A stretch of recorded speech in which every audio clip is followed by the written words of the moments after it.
Greetings from Bordeaux. I'm Michael Johnson, artist, journalist, and handyman, but I'm here today to talk to you about a subculture in the art world that I particularly like. It's called portraiture, and it's the most exciting side of the art world, in my opinion.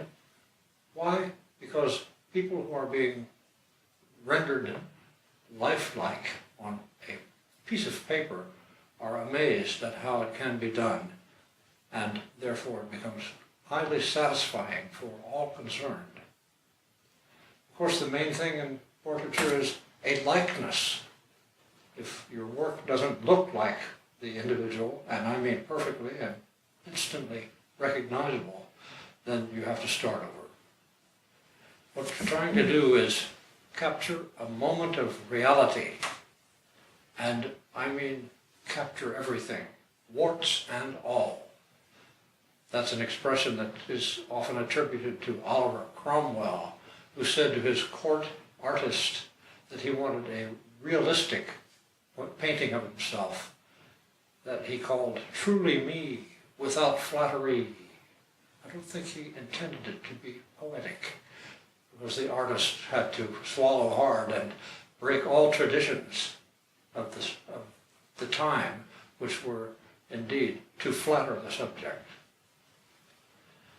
But a real portrait today is sometimes an uncomfortable pursuit, because the artist must take an intrusive approach to the detail, exploring the eyes, the nose, the lips.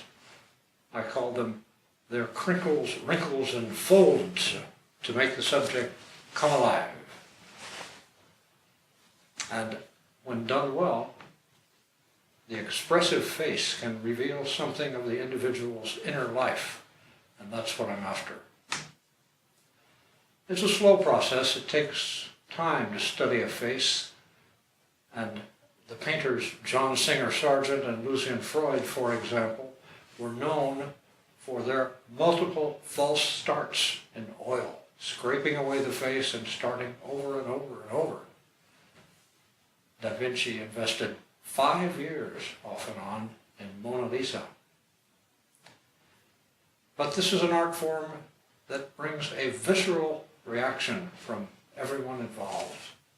A good portrait is a very personal mirror image of the subject, and success brings quick satisfaction to the artist. Achieving a likeness is no mean feat. I still struggle sometimes to make my subjects look instantly recognizable. In fact, I'm rather frightened every time I start a new project. I'm wondering, can I really capture this person? I'm reminded of the famous Ernest Hemingway comment describing how he felt when he sat down at his typewriter every morning. He said, "I'm facing a white bull." Well, that's how I feel when I see a blank sheet of paper in front of me, and I wonder, is this going to be the one that defeats me? But I'm an impulsive sketcher, an impulsive artist. I draw all the time. If I'm in concert hall, I see the player floating into another dimension, and I have an impulse to grab my pencil and try to capture that. Their faces often reveal the creative process, I consider, and that inspires my approach to their portraits. It can be joyful, it can be tragic, it depends on the music they're playing, or it can be just deep concentration. My favorite medium is watercolor, and I want to talk about that a bit, because here is a medium that gives a kind of transparency or delicacy to the final work, and that suits the subject of music and art very well.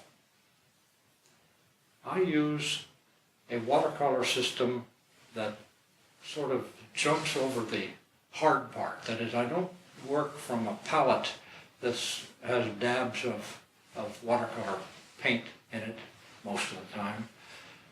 I use colored pencils that transform themselves into watercolor when water is applied. And I'll show you how it works in a moment. I also use an illustrator's technique to jumpstart the process of achieving a complex head and perhaps part of the body on the paper. I'll also demonstrate that. So you're not totally abandoned to the white bowl. You can start with something already done. I'm going to use this technique to show you how Leonard Bernstein, who lives his music or lived his music and threw himself around the podium as he was conducting, he made himself a perfect subject for the kind of art I'm trying to achieve. So I'll show you in a moment how I have done a 2 or 3 step process to get Lenny on the page. So let's start the hard part, shall we? We'll move to the drawing board.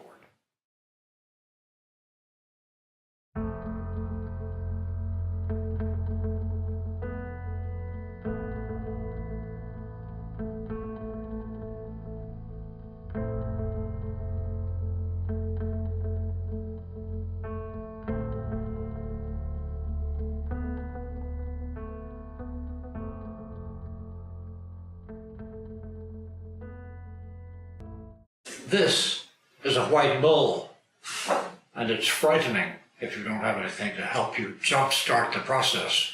And that's what I'm going to show you today. I'm going to do Leonard Bernstein, and you've perhaps seen him in the introduction a couple of times. I've focused on a particularly dramatic photo of him, in which his hair goes crazy and so does the rest of his body. So in preparation, I've done a small version of Leonard Bernstein, traced in heavy black, so that I can now put this watercolor paper over it and still see it. The next step is to simply get the outlines in place so we can then fill it in and make it our own.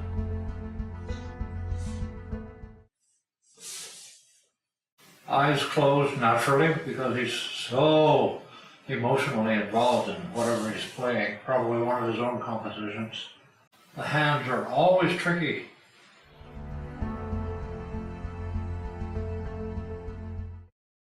And I'm one of them. Okay, I think we can work from that.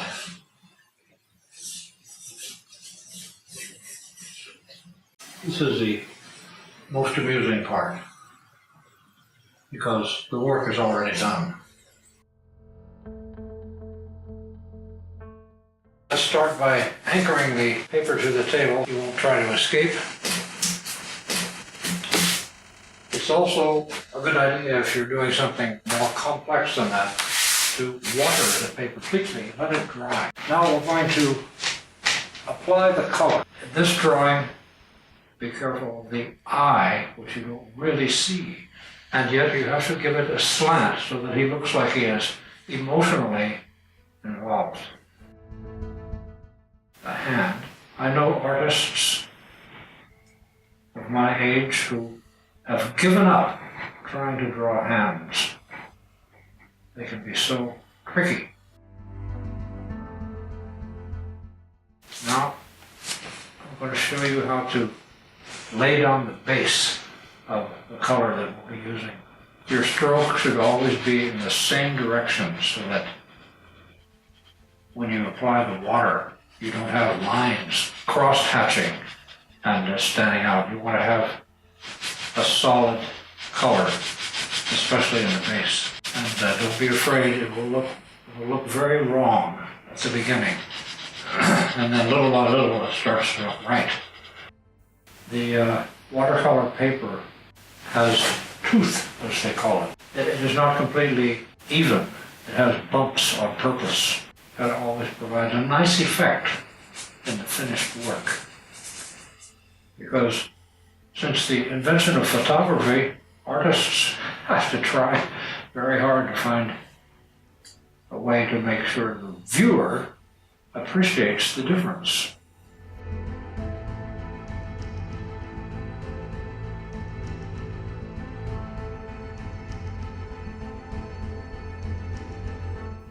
And now the hair. I love playing with hair. Action. It's up to me how I coif him. I can make him look slightly caricatural.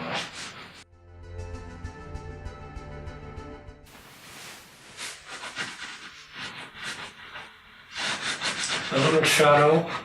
Just use common sense. Where's the light coming from, and the shadow goes on the other side. So it also gives the drawing 3 dimensions.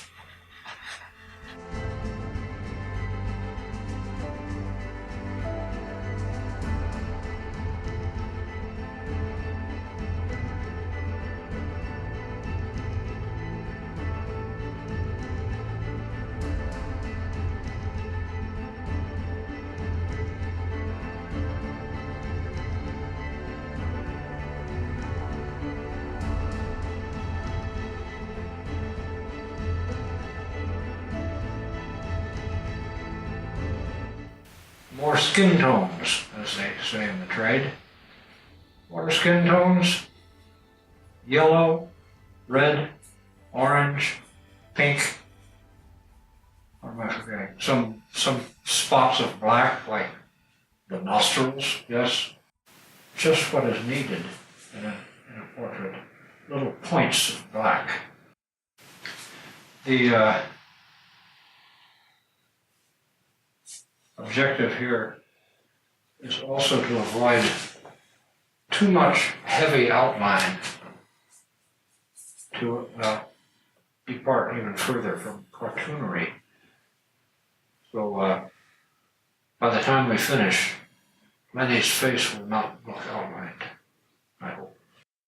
This is the shadow on the bottom of his face and his jawline.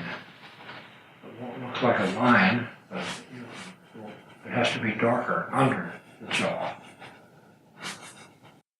He's excited, so he'll have red cheeks. But you have to be careful not to over-red him. He'll start to look like a clown. This looks about right. You have to sometimes pause and decide whether you need to emphasize something, and that's a personal decision.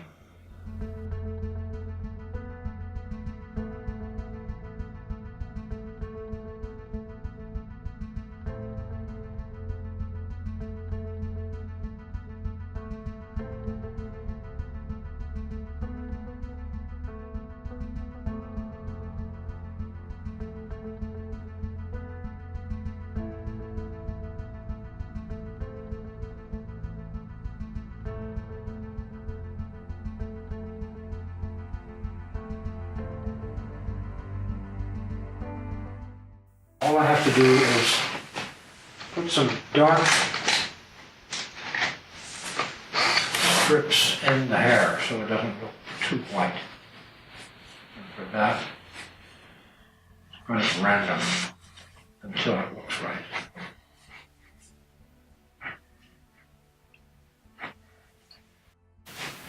Human hair is not one color.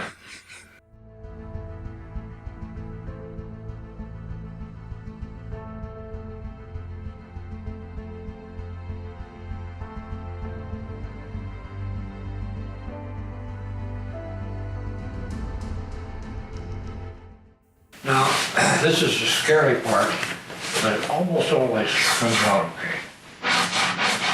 Notice I said almost. This is going to be solid background, but it will enter into the tips of the hair. Every artist has his own way of smoothing things out. I use a dirty old dry sponge.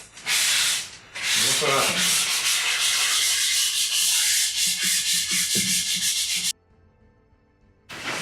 The last thing, my signature.